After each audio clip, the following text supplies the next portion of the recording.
ઓલપાડ 84 તાલુકા સહકારી ખરીદ વેચાણ સંઘ અને નિરમા લિમિટેડ અમદાવાદના સંયુક્ત ઉપક્રમે જહાંગીરપુરા જીન કોટન ખાતે નિરમા સિંગલ સુપર ફોસ્ફેટ શા માટે વાપરવું અને સાચી સમજણ અને યોગ્ય માર્ગદર્શન મળે તેવા હેતુસર એક અગત્યનું ખેડૂત શિબિરનું આયોજન કરવામાં આવ્યું હતું।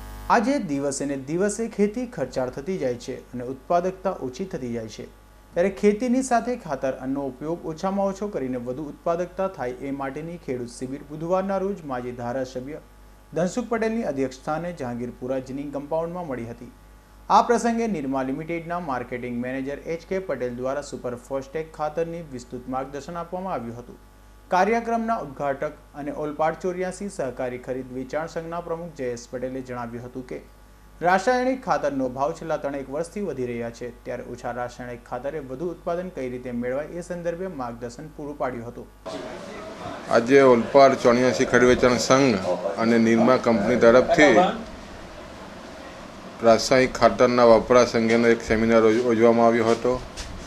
આ સેમિનારમાં ખેડૂતોને ખાસ કરીને જે પ્રમાણે સમય બદલાઈ રહ્યો છે, રાસાયણિક ખાતરનો જમીનને જરૂરિયાત પૂરતો જ ઉપયોગ કરીને વધુમાં વધુ પાક ઉત્પાદન થાય એ દિશાના તજજ્ઞો તરફથી માર્ગદર્શન આપવામાં આવ્યું।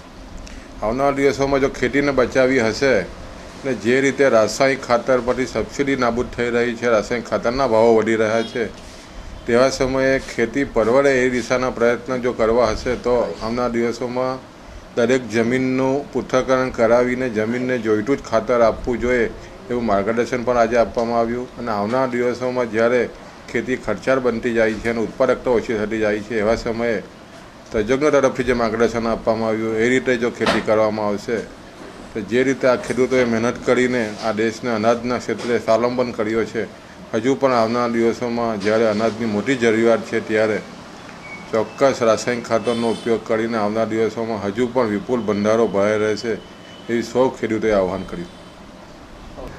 એક તરફ ખેતી ખર્ચાળ થતી જાય છે અને ખેડૂતો કેટલીક મહત્વની બાબતે અજાણ છે, તો બીજી તરફ સરકારની ખેડૂત વિરોધી નીતિ હોવા છતાં પણ ખેડૂતોમાં સંગઠનની કમી જોવા મળે છે। આવનાર વર્ષોમાં દેશના મોટા ઉદ્યોગગૃહો ખેતી તરફ વળવાના છે એ નક્કી છે, ત્યારે ખેડૂતોએ ઉદ્યોગપતિઓ સાથે કદમ મિલાવવા પડશે, ત્યારે ખેડૂતોને સંગઠન આવશ્યક છે। નરેશ પટેલનો રિપોર્ટ, S9 ન્યૂઝ, ઓલપાડ।